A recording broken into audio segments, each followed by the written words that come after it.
cette génération, on voit aujourd'hui le frère Kenzi, il est là, il marche, il met les histoires. Un jour, il a, je ne sais pas, un concert qu'il veut donner. Il n'ira pas chercher les instruments ailleurs. Parce qu'il sait que son père a déjà tout payé ici. Lorsqu'il voudra organiser, il va seulement prendre ça, il part aimer là-bas. Il va seulement prendre ça, il met là-bas. Mais du fait, mais s'il n'avait pas conscience de qui il était, s'il n'avait pas conscience qu'il est le fils d'un père qui a eu à payer les prix, il devait commencer à aller chercher les instruments ailleurs. S'il n'était pas conscient de l'onction qu'il a bénéficié des papas, il allait commencer à aller chercher par-ci, par-là. Et c'est ça qui crée beaucoup d'instabilité même dans l'église aujourd'hui.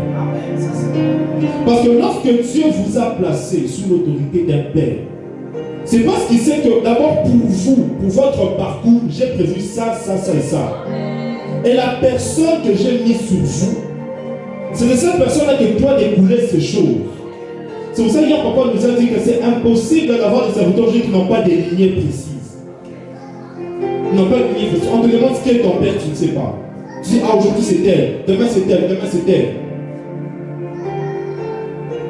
Moi j'ai connu un ami qui a échoué lamentablement dans le ministère comme ça.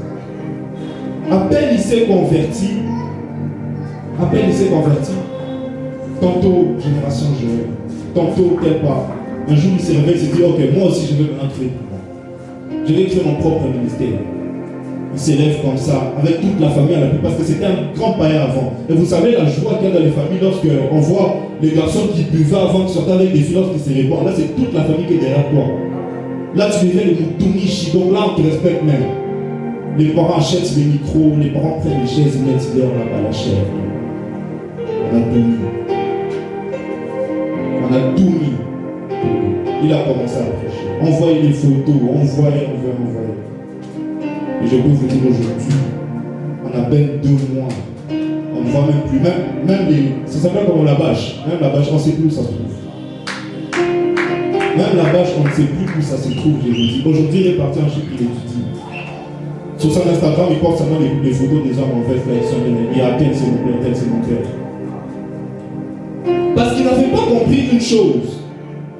C'est-à-dire que lorsque Dieu place quelqu'un sur toi, lorsque Dieu te donne un père, par rapport au plan qu'il a pour toi, il sait ce que ce père-là qu'il a mis sur toi doit te donner. C'est-à-dire que si un jour il veut que grâce à puisse prêcher, il mettra ça au pied de notre papa, afin que l'onction de la parole qui est sur lui, qu'elle puisse hériter de cette onction-là. Afin qu'elle aussi ne puisse pas avoir autant de difficultés à apprendre la Bible.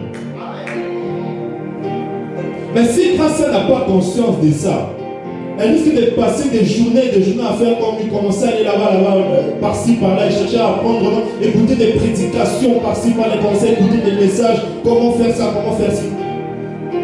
Alors qu'elle a hérité de l'onction des papas. Alors qu'il suffit qu'elle ouvre sa Bible et ça ira de soi. L'onction que son papa va commencer à vivre. Donc le problème majeur que j'ai compris de la génération des fils aujourd'hui, c'est d'abord un problème de conscience. C'est d'abord un problème de conscience. Et c'est ça qui a créé beaucoup de désordres aujourd'hui dans l'Église. C'est ça qui a créé tellement de désordres, c'est que aujourd'hui on arrive à un niveau où des fils ont plusieurs pères. D'ailleurs, vous aimez les prophéties, je vais vous raconter l'histoire, grâce à elle là. Je ne vais pas vous mentir. Vous qui aimez suivre les prophètes, moi je vais vous raconter. Nous, dans ma famille, je pense qu'on peut aussi être courant, dans ma famille, un jour, j'étais encore très petit, c'était vers les 2011. On est allé, on avait des problèmes des familles, on avait des problèmes. Alors pour régler ça, notre papa il a jugé, bon, il s'est dit, bon, on va aller voir un grand prophète. Et les fils des petits, Philippe parle de. Et pour ça, il fallait aller en Afrique du Sud là-bas. On ne voulait même pas aller dans une extension, on voulait les voir lui en personne. Les billets, tout ça, visa, etc. On s'est habillé, c'était pendant une semaine, je pense. On est parti. Arrivant là-bas, je vous dis, c'est un hôtel, c'est un bâtiment, c'est un immeuble.